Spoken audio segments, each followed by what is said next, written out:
Bem-vindo ao Papo Espírita, a espiritualidade na sua vida. Olá, sejam todos bem-vindos. Este é o programa Papo Espírita. O tema de hoje, o poder da oração. A gente sabe, né, que orar, rezar, fazer preces faz parte do dia a dia, né, dos brasileiros. Nós somos criados em várias vertentes religiosas, somos ensinados nas religiões, em casa.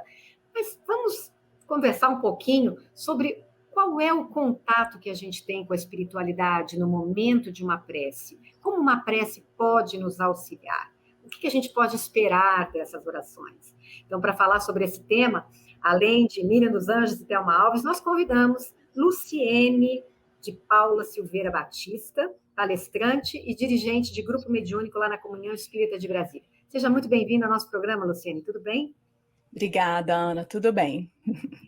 Meninas todas prontas? Então vamos começar perguntando para a Luciene o que é orar, Luciene, e por que a prece é uma tradição em todas as religiões. Então, Ana, é muito importante a gente fazer essa pergunta muitas vezes ao longo da nossa vida, porque oração, religião, fazem parte, né, do cotidiano daqueles que são adeptos, né, dessa ideia, e tudo que faz parte do nosso cotidiano ganha cara de rotina. E rotina, sem dúvida alguma, é repetição. E tudo aquilo que vira repetição entra num campo do nosso fazer, do nosso viver, que a gente chama do campo do automatismo, porque fica automático. E uma das características do que fica automático é a perda do sentido. E dentro do que a gente sabe, a oração é algo muito significativo, talvez significativo demais, para entrar nesse campo do automatismo e se tornar algo esvaziado de sentido. Porque quando a gente fala de sentido, não é simplesmente, eu vou orar por causa disso. O sentido tem a ver com algo que é mais profundo, tem a ver conosco, com a nossa essência, com a razão de ser da gente estar aqui, da gente viver todos os dias, se levantar da cama e fazer o que a gente faz. E a oração, dentro do espectro da religião, ela deveria servir para isso, para nos ajudar como uma ferramenta dentro desse propósito diário, né, ou desse propósito de vida que a gente diariamente vai colocando em prática. Então, quando você pergunta sobre a tradição religiosa, né, e por que a prece está dentro dessa tradição religiosa, eu queria que a gente resgatasse um pouquinho da história disso, e o livro A Caminho da Luz, do Emmanuel, traz assim, informações que são muito interessantes, porque justamente se a gente está falando que isso é algo que faz parte da nossa rotina, e da rotina de uma civilização atrás da outra, então nós estamos com vários milênios, né, de uma coisa que já faz parte da nossa vida. A chance da gente ter automatizado muito disso é muito grande. Então, Emmanuel faz esse resgate lá atrás, a partir das primeiras manifestações religiosas, e dali eu acho que a gente vai tirar uma conclusão muito legal sobre o que é orar e por que a oração está dentro da tradição religiosa. Coisas que a gente olha e fala, nossa, faz todo sentido, mas eu não tinha pensado sobre isso. E esse faz todo sentido pode me empurrar para uma posição diferente na hora de orar.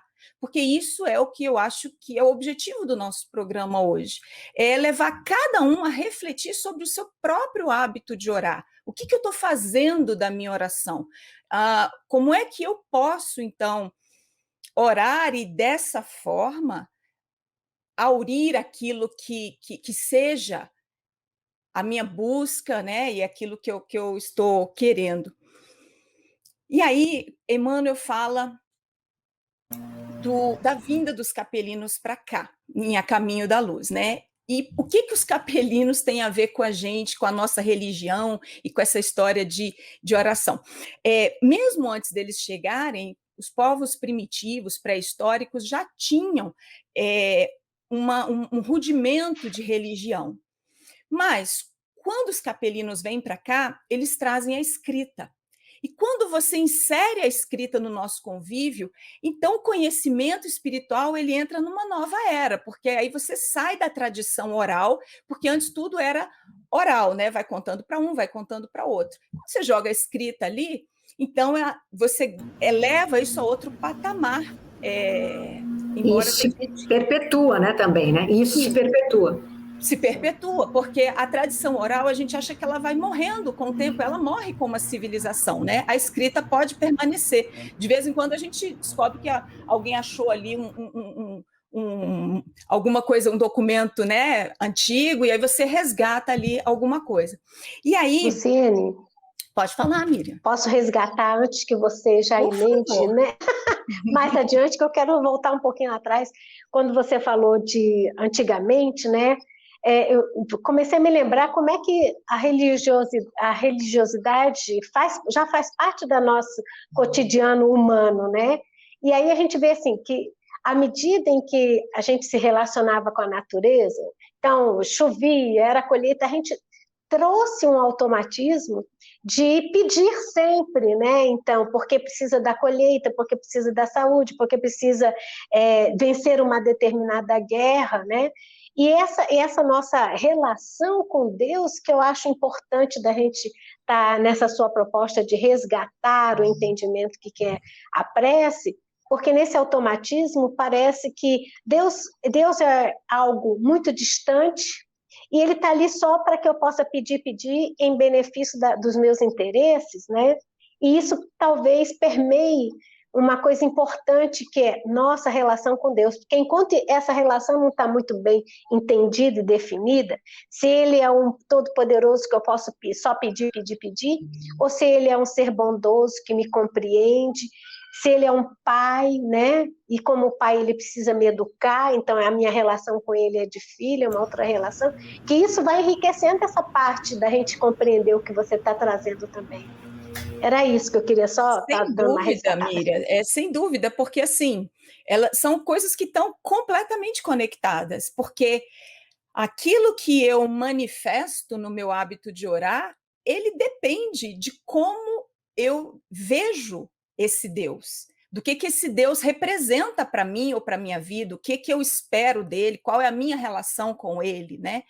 E então isso que você disse é fundamental, quer dizer, a gente falar sobre oração fatalmente nos leva a refletir sobre, mas qual é mesmo, como é que eu vejo Deus em relação a mim e a minha vida, né? Como é que eu coloco Deus na minha existência? Porque, e é interessante você tocar nesse ponto, porque, veja só, quando os capelinos trazem a escrita, eles trazem também a religião de uma outra maneira.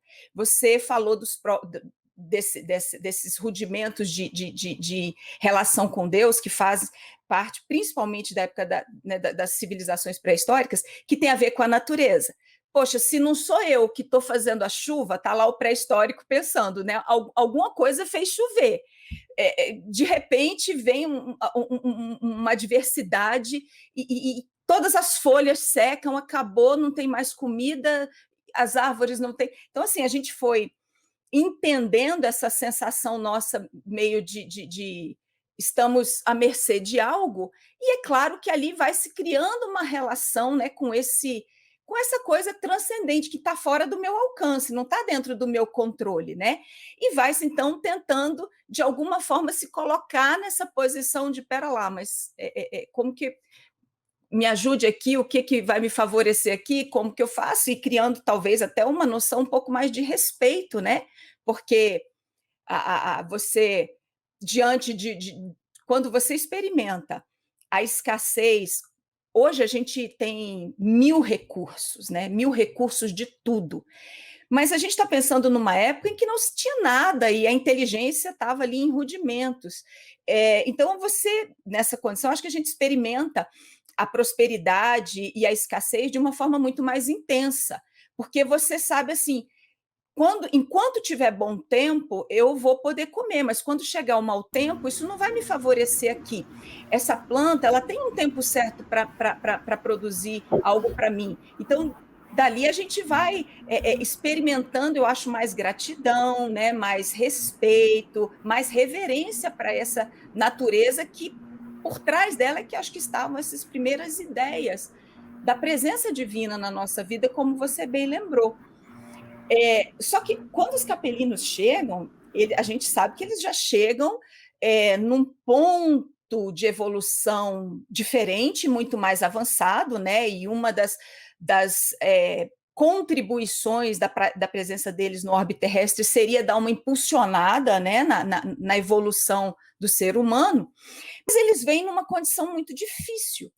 E aí eles são recebidos, né, aquele grupo, né, de milhares de espíritos é recebido por Jesus numa condição de muita tristeza, porque eles estavam em exílio, tinham deixado para trás pessoas que amam, né, seres que amam, num orbe que amavam, e naquela condição de tristeza, de fragilidade, de saudade, de medo, né, porque eles foram exilados porque não estavam dando conta de seguir ali o progresso do jeito que Capela estava progredindo. Então, Jesus os recebe com muito amor, né? Mas lembra eles, o que vocês vieram fazer aqui? O grande impedimento da permanência deles em Capela tinha a ver com se desvencilhar completamente do egoísmo para abraçar o altruísmo. E Jesus vai lembrá-los, então, dos deveres de solidariedade e de amor. Essa era a grande lição que eles iam viver aqui no orbe terrestre, que era aquele pedacinho que estava faltando para eles. E aí, quando Jesus fala disso, né, chama atenção para os deveres, ele faz aquela promessa: contem comigo, eu vou ajudar vocês. Então, eu estarei aqui, vocês não vão fazer isso sozinhos. Então, você já começa a inserir dentro daquelas almas que iriam nascer uma conexão muito especial com esse divino, com esse sagrado. Bem, eu tenho aqui comigo a ideia de que eu tenho um dever, eu estou aqui por um dever. É um dever difícil, mas eu vou ter ajuda para fazer esse dever. Essa ajuda não está aqui, essa ajuda está lá. Porque Jesus vai representar toda essa espiritualidade, né? A manifestação de Deus ali junto daqueles povos.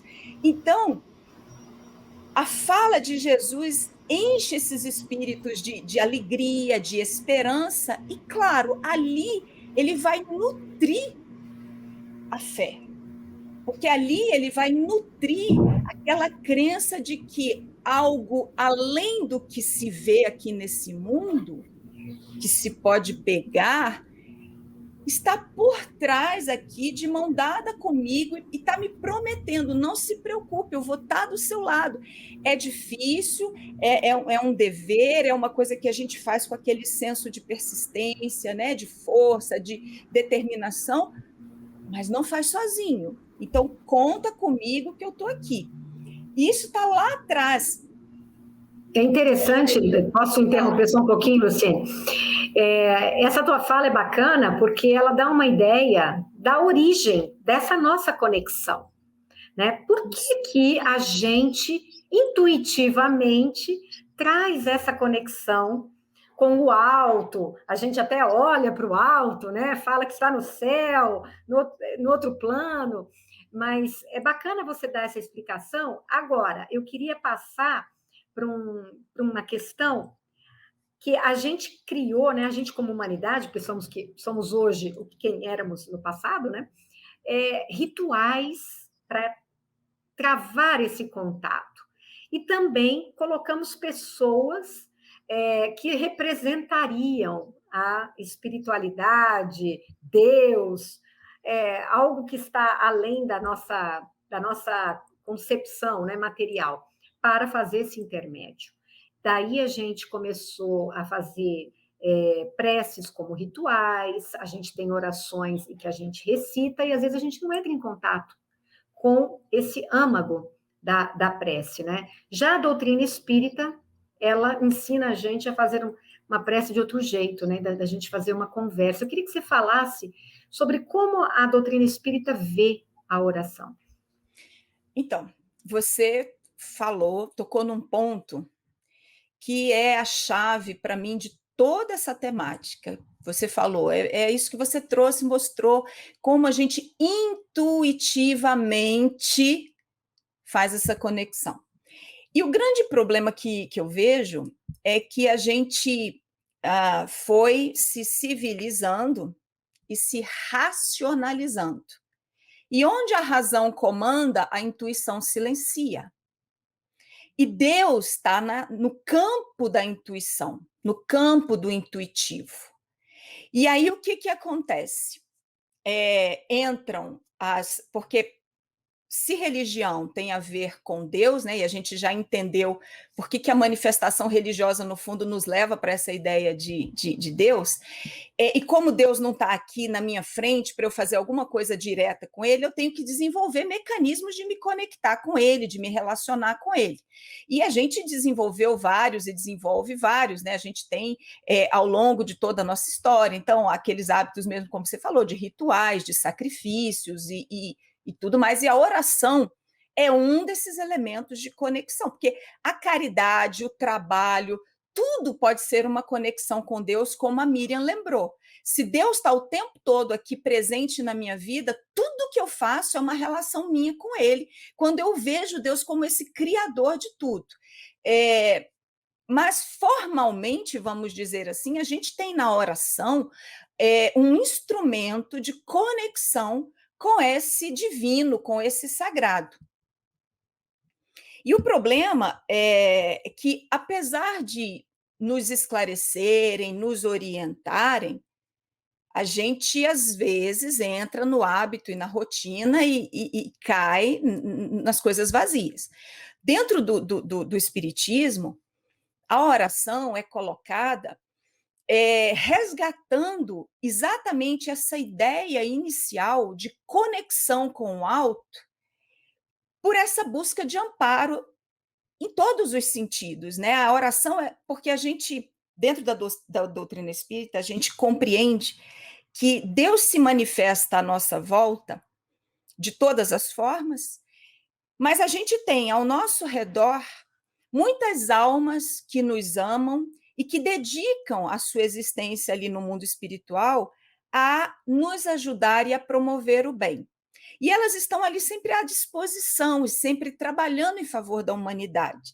Então, a doutrina espírita tem, eu acho, esse aspecto muito, para mim, é reconfortante, né? Porque eu acredito, de nos colocar assim, muito próximos desse mundo espiritual, muito próximos. Então, eles estão muito perto da gente. Mas eles não saem arrombando portas e se enfiando na nossa vida para dizer o que a gente tem que fazer, nos alertar disso ou daquilo. Dentro da concepção da lei do livre-arbítrio, eles estão o tempo todo operando, trabalhando e ali procurando as brechas que a gente dá para que eles possam nos ajudar de forma mais incisiva dentro daquela promessa de Jesus, né? Podem contar comigo. E a oração seria, ou tem o potencial de ser, essa abertura de porta para que essa força divina que se manifesta por meio dessa espiritualidade benfeitora que está nos ajudando a caminhar, ela venha fazer aquilo que ela pode fazer por nós. E dentro dessa abertura de portas, a gente não tem a ideia, e é importante a gente falar disso, eu acho, quando a gente fala de oração, porque a gente vive hoje, eu não sei se viveu antes, mas hoje a gente vive muito aquela história de Deus como trazer Deus para a sua vida e alcançar ganhos materiais a partir da sua fé em Deus. Hoje a gente tem uma associação muito grande disso, além do fato de a gente associar Deus às coisas boas da nossa vida. A expressão graças a Deus está aí para isso.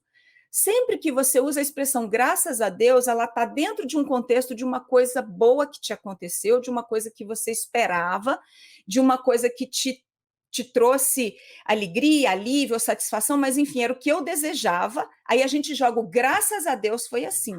Você nunca vai ver a expressão graças a Deus dentro de um contexto de tragédia, de morte, de nada disso.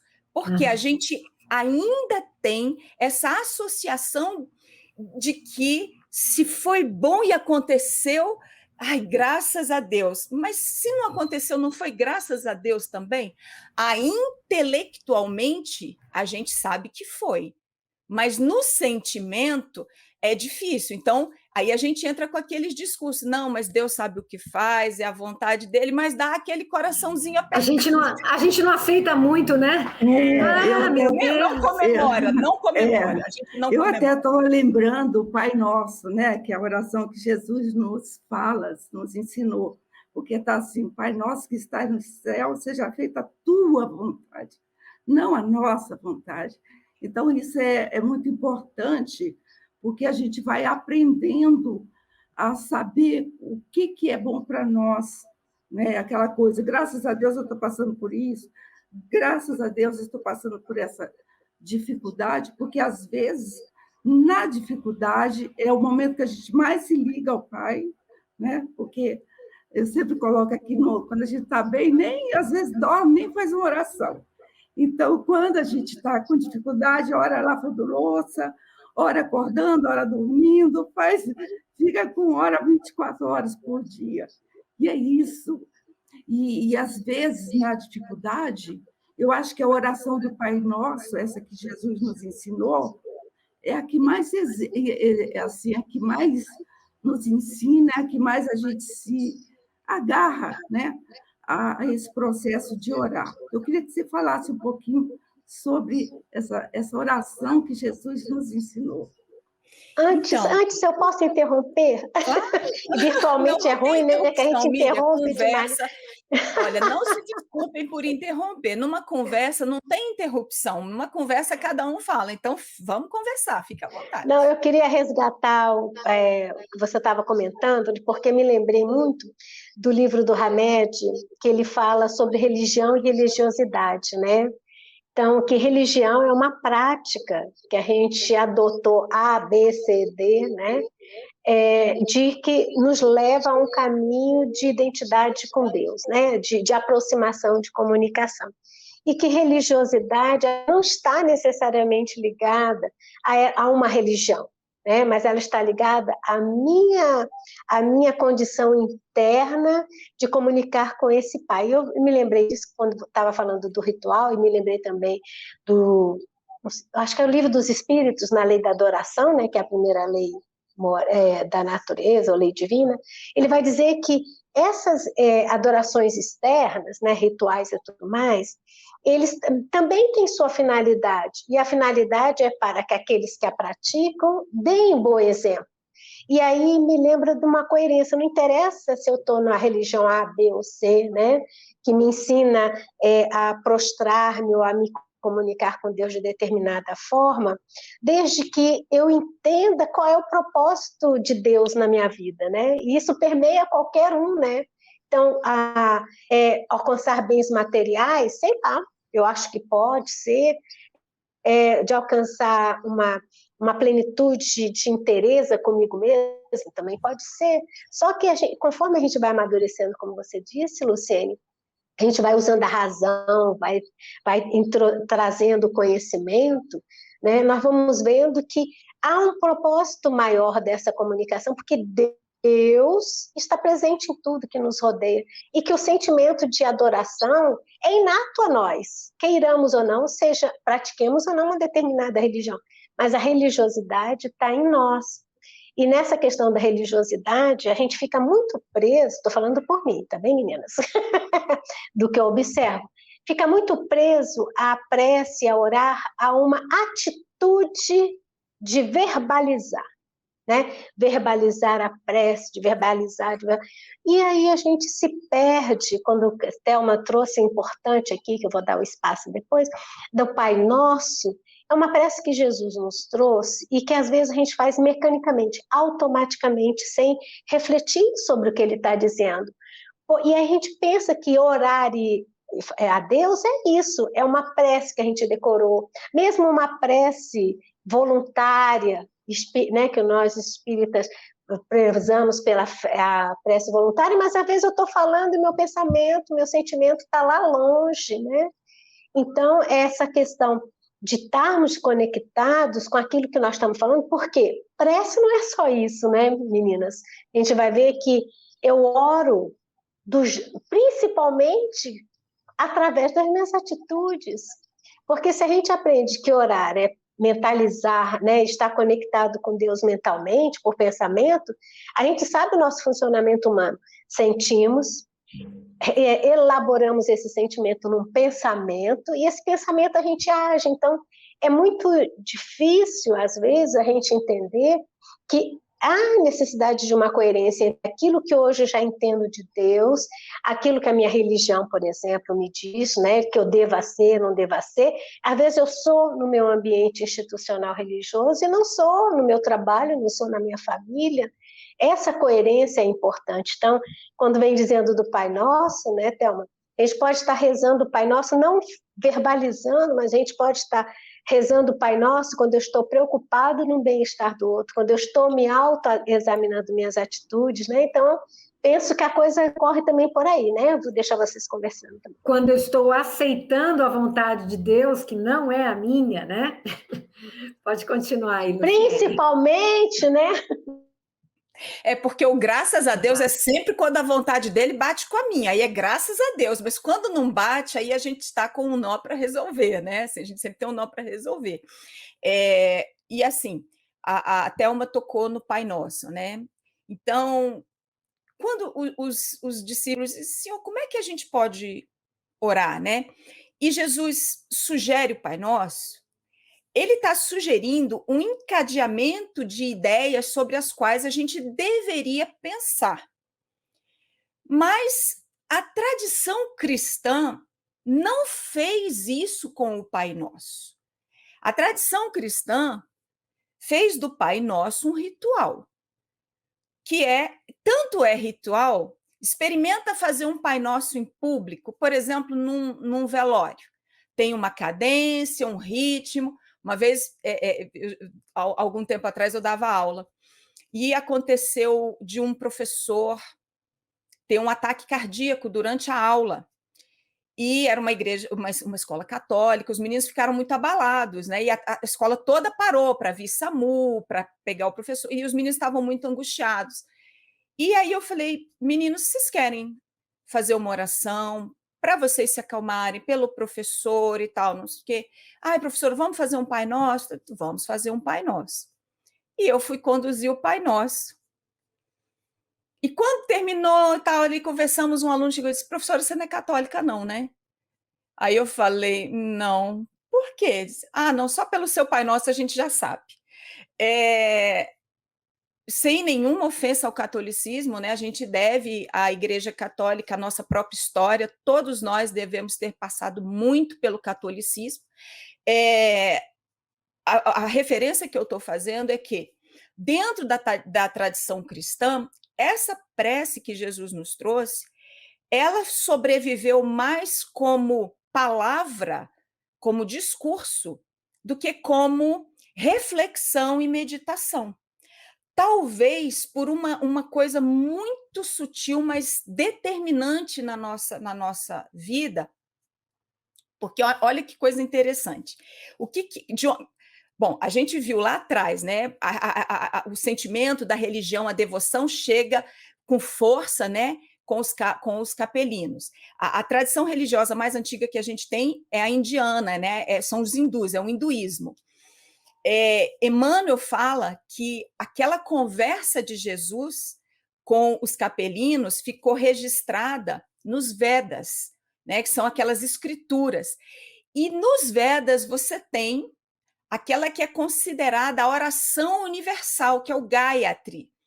E o que é o Gayatri? Né? Como toda oração que está ali registrada é uma pequena frase, um pequeno poema, que tem sempre a ideia de louvar, como a Miriam estava falando, né? A instrução é assim: você vai louvar, depois você vai meditar e depois você vai fazer um apelo. Então, no Gayatri, por exemplo, ele é voltado para o Criador. Então, você tem, quando você diz a frase, numa tradução assim livre, né? Contemplamos a glória da luz que ilumina os três mundos, né? O denso, o sutil e o causal. O que é louvar? Você está se dirigindo a algo em que você acredita, em que você confia. Na hora que você profere isso, você tem que parar e meditar. Então, o que é isso, né? Então, vocês imaginem, quando a gente fala assim, Deus, tinha que dar uma parada e uma refletida. Espera aí. Tá, o que é Deus? Aí, quando a gente para diante de Deus, que seria a primeira, vamos dizer assim, o primeiro impulso da prece, né? Esse louvar, esse dirigir-se com reverência, aí a gente cai numa questão.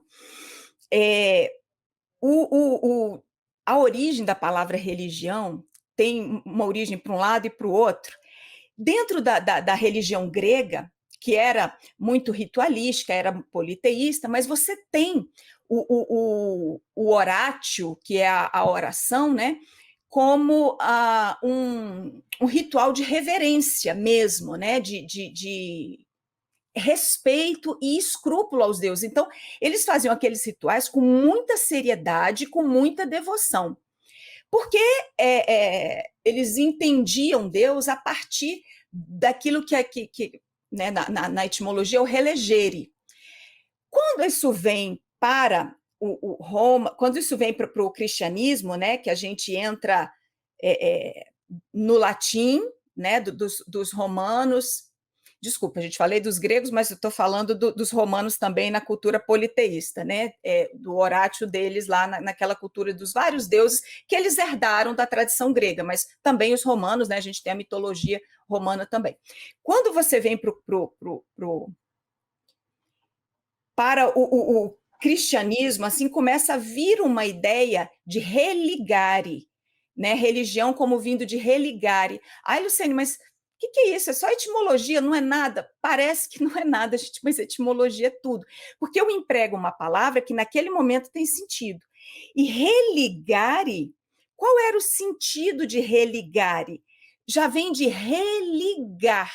Olha bem que a gente estava falando de relegere. Aí você passa para o religare, é religar. Se você precisa religar, é porque a ligação foi rompida. Esse é o primeiro conceito muito sério sobre o qual a gente tem que pensar. Porque se foi rompida, eu já me coloco numa condição de alguém que está devendo alguma coisa, de alguém que está numa condição ruim. E aí você entra com esse religar e estabelece esse laço de piedade com a divindade. Então, Deus já tem que ser esse piedoso, e como ele é esse piedoso, aí entra a história da prece, porque oratio, de onde veio oração, está em oratória, está em orador, é você falar daquilo que vai na sua alma. Isso é oração. Mas prece, que vem de preces mesmo, é súplica. Olha a diferença de uma ideia para outra ideia. Uma coisa é eu falar daquilo que está na minha alma, e outra coisa é suplicar, se tornar o único objetivo daquele momento. Porque eu até posso pedir numa oração, porque se eu vou falar do que está na minha alma, às vezes nesse momento o que está na minha alma é uma carência profunda. E dentro dessa carência eu estou vindo buscar alguma coisa. Ok, mas quando você transforma esse momento em súplica, já fica embutida e predominante a ideia de pedir. E isso acaba se tornando aquilo que talvez seja o mais importante naquele momento.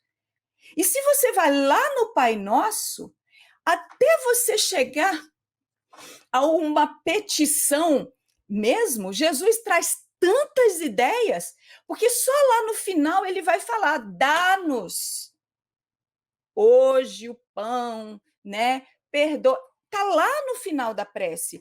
Antes disso, ele já trouxe outras ideias. Então, na hora que a gente coloca a ideia da palavra preces, lá do latim, então, se apareceu lá, se preces é algo que eu posso usar aqui, então súplica, vem súplica. Hoje, oração, prece, reza, essas ideias, essas palavras já se misturaram como sendo tudo uma coisa só. Mas quando a gente resgata a etimologia, o esforço que a gente faz é de entender como é que uma ideia entrou e passou a fazer parte daquilo, porque originalmente eram coisas diferentes. Oração era uma coisa e prece era outra. Hoje virou tudo igual. Pode falar, Miriam. Você está falando da prece, né? E aí eu estou aqui pensando já um pouquinho também. Quando a prece falada, né? Que eu gostaria de resgatar o que a gente vai aprendendo no Espiritismo, que tudo é energia, né? Tudo é vibração em nós, no universo, no mundo. Voltando ao que eu estava comentando, então às vezes a gente está orando um Pai Nosso que ele permeia, né? Louvar, né? Primeiro a gente vai, louva a Deus, né? Depois a gente pede, depois a gente agradece. Esses 3 movimentos acontecem nessa prece do Pai Nosso. Mas o que é importante é a gente resgatar quais são os sentimentos, né, que me levam a fazer aquela prece, porque desconectado vibracionalmente, porque nós acreditamos que à medida que a gente se conecta, se faz a prece, pode ser até mental, a gente vai mudando a nossa vibração, vai elevando a nossa vibração, como se pudéssemos serenar no momento de dificuldade. Nesse momento em que a gente consegue mudar essas vibrações, a gente se conecta, aquele que está mais próximo de nós, que são os espíritos, não é? Porque a gente louva a Deus, mas Deus ainda está muito distante do nosso entendimento. Então, o mais próximo de nós são os espíritos. E a doutrina espírita nos trouxe essa comprovação da existência da vida após a morte, da comunicabilidade entre os que estão desencarnados com nós encarnados. Então, esses espíritos que já estão no plano, né, são os espíritos superiores, eles nos ajudam.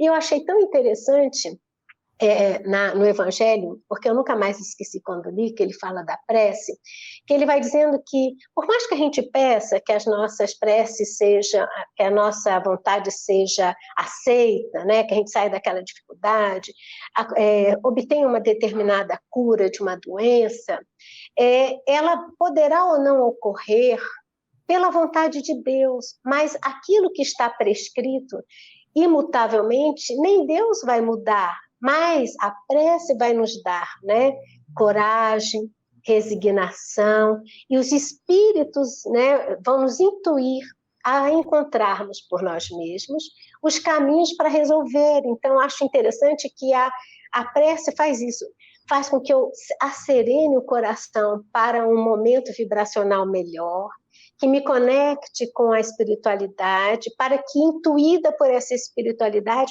eu encontre em mim os meios para vencer, os meios para obter, porque, resgatando um pouco do que você falou, que eu achei muito interessante, se a gente sai um pouco do cristianismo, que é a nossa base, qualquer outra filosofia antiga, né, as clássicas, elas vão nos trazer essa informação da necessidade do ser humano de ser melhor, de compreender a sua situação, de buscar se auto-entender para vencer, né? Então, eu achei interessante esse pequeno resgate, sabe?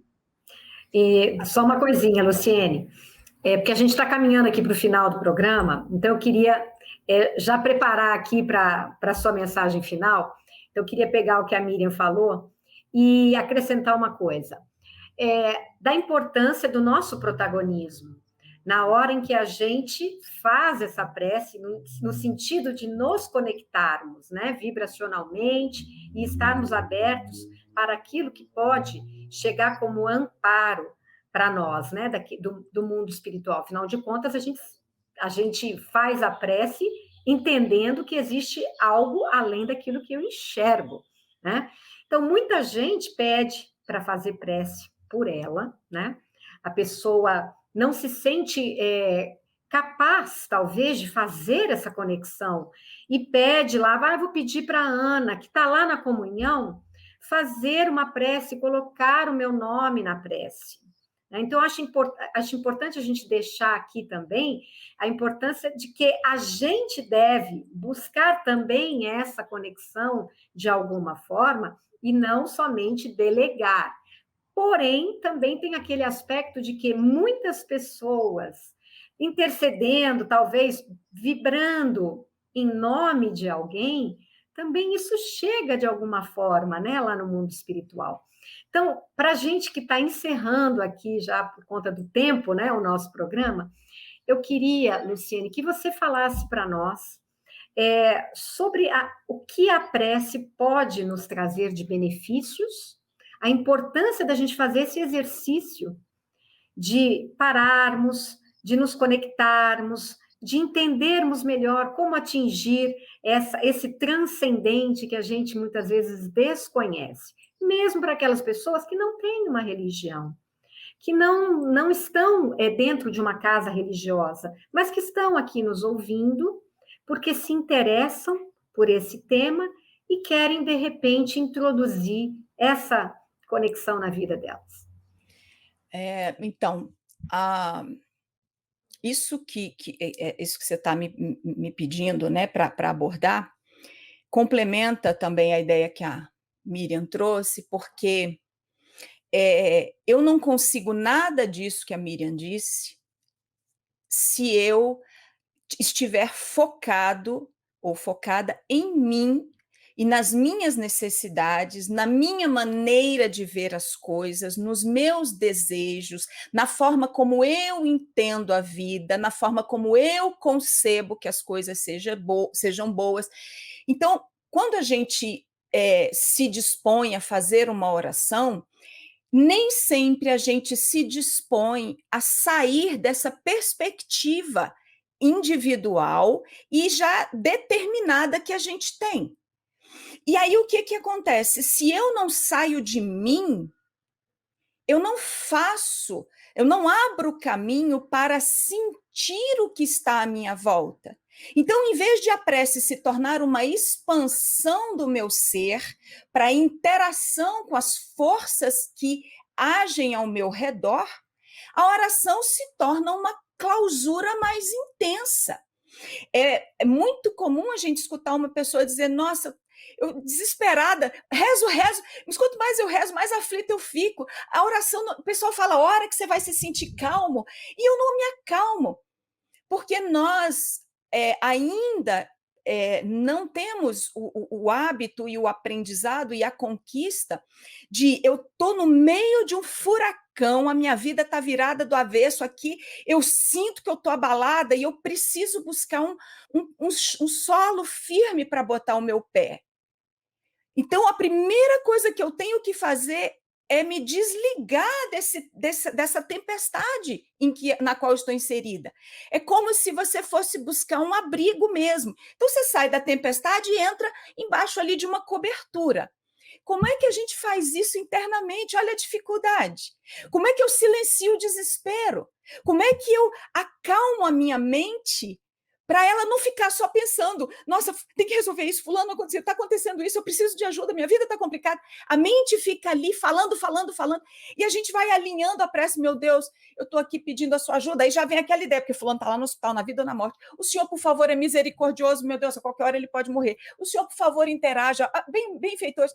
A gente acaba transformando a oração, Ana, na fala. Ainda que não seja uma oração escrita, que não seja uma oração decorada, a oração se torna um proferir de palavras ou pensamentos que estão ali convivendo com um estado mental que não é um estado mental silencioso, que não é um estado mental que está louvando, que não é um estado mental que está reverenciando, e muito menos um estado mental que está aberto a receber. Para eu receber o benefício da prece, recepção significa passividade. A minha mente, o meu ser precisa silenciar. Então, o hábito da oração e o orar, ele está intrinsecamente ligado a meditar, porque a meditação é fazer esse silêncio. Então, quando a gente está numa situação difícil, ou quando a gente quer essa conexão com essa espiritualidade, se eu acredito nela, com essa energia que me cerca, essa força criadora, que eu acredite nela, seja qual for a minha crença naquilo que transcende esse mundo, e se a minha crença me diz que isso está a meu favor e quer o meu bem, como é que eu posso, então, me conectar e receber, usufruir, me beneficiar desse momento?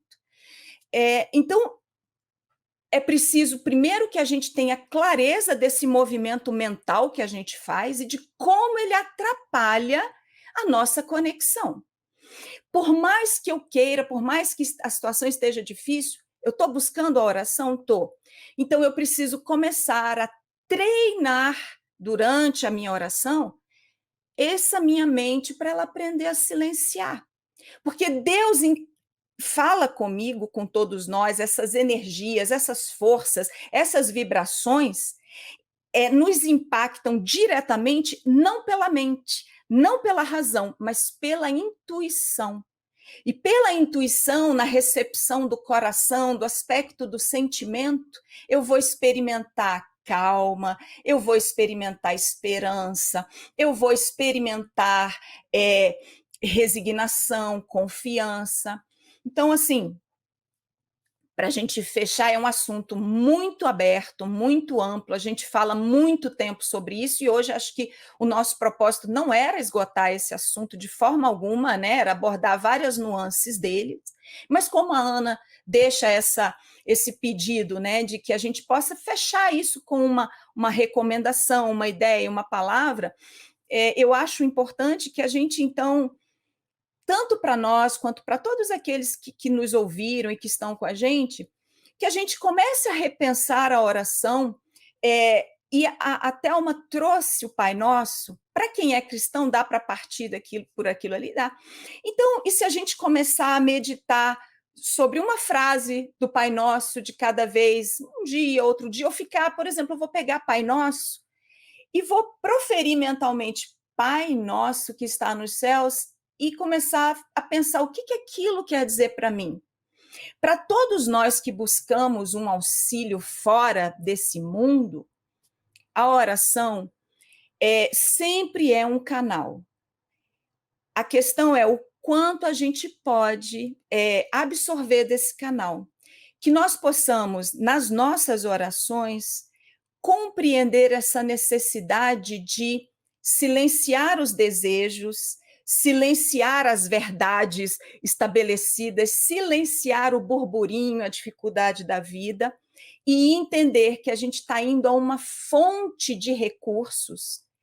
E essa fonte inesgotável, infinita e incondicional de recursos, ela vem nos nutrir de tal maneira que, independentemente do que da situação que seja, independente de como a situação vai caminhar, se vai caminhar no que eu espero, se não vai caminhar no que eu espero, esse movimento da oração, ele é um movimento de nutrição tão poderoso que me coloca num ponto de atravessar qualquer situação com serenidade, com força, com confiança, com esperança, com resignação.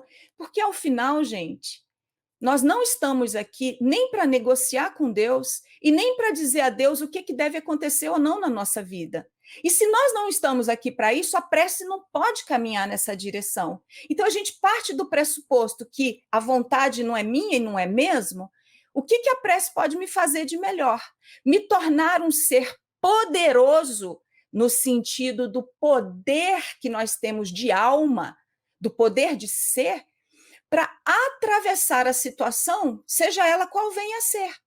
Atravessar a circunstância, seja ela qual for. Porque quando eu estou forte, quando eu estou bem, quando eu ganho entendimento, a dificuldade fica muito pequenininha para mim. Não importa qual seja a situação, que é o que a gente vê na vida. Você vê uma mesma situação e uma pessoa passa por ela como se ela não fosse nada.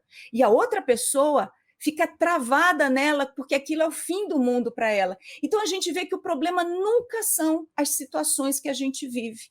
O problema é como a gente vive a situação. E a prece pode sim nos trazer um como em que tudo fique do tamanho que é. Uma circunstância que eu vou atravessar e vou sair melhor do que eu estava quando eu entrei, porque eu vou sair com a experiência que eu tive, vou sair com tudo que eu aprendi a partir daquilo, seja a experiência resultante em felicidade, seja a experiência resultante em tristeza, em escassez, seja o que for, mas eu torno aquela experiência uma parte normal da minha vida. Me sinto bem, me sinto feliz, me sinto amparada e me sinto capaz. E é isso que, no fundo, a gente busca, porque, ao final de contas, a gente já entendeu que mudar, a nossa capacidade de mudança é limitada. Então, se eu não posso mudar para fazer do jeito que eu quero, qual a melhor coisa do mundo? É estar pronta para viver qualquer coisa muito bem, muito forte, muito alegre. Então, que a oração se transforme para a gente nessa nutrição que traz esses elementos, que é onde a gente vai experimentar alívio, é onde a gente vai experimentar a calma, é onde a gente vai experimentar a confiança e é onde a gente vai experimentar a esperança. E munidos desses estados de alma, a gente atravessa qualquer coisa. Isso é como eu vejo. É isso mesmo, gente. Obrigada, Luciene, com suas palavras, por sua capacidade de comunicação aqui, trazer os seus conhecimentos. Miriam e Thelma também, muito obrigada. O programa Papo Espírita fica por aqui. Esses assuntos são sempre os temas que a gente traz, né? Poderíamos ficar aqui falando sobre horas, mas a gente tem um tempo limitado. Então, para vocês que gostaram desse nosso bate-papo, compartilhem esse tema com outras pessoas, deem lá o seu like, comentem também ali no YouTube e se inscrevam no canal da Comunhão Espírita. A gente vai ao ar todas as quintas-feiras, às 19 horas, tem um programa novo. Acompanhe a nossa playlist. Meninas, muito obrigada pela conversa e a todos vocês que nos assistiram. Até a próxima. Tchau, pessoal.